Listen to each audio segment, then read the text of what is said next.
दोस्तों से एक बात अक्सर करता हूँ।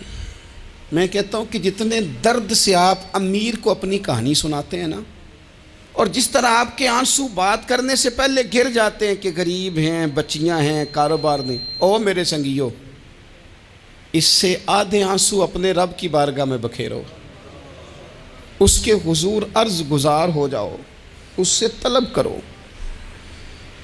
एक वक्त इंसान पर ज़िंदगी में ऐसा आता है कि उसे यूँ महसूस होता है कि मेरा साया भी तरह सा पीछे हट गया है।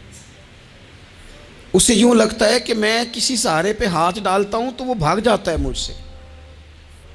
लेकिन मालिक की बारगाह ऐसी अजीम बारगाह है, रब रसूल के आस्ताने इतने बड़े हैं कि आप जब वहाँ कशकोले तलब दराज करते हैं तो झोली फैलाने में देर लगती है, उनको भरने में तो कोई देर नहीं लगती।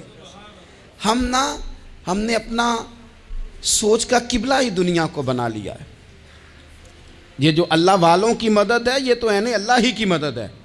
लेकिन ये जो सेठों की तरफ तवज्जो करना, नवाबों की तरफ तवज्जो करना, दुनियादारों की तरफ तवज्जो करना और अपना मिजाज इस तरह का बना लेना, यारो गर्दन को झुका देता है खैरात का पत्थर, जहाँ में मांगने वालों के सर कभी ऊंचे नहीं होते।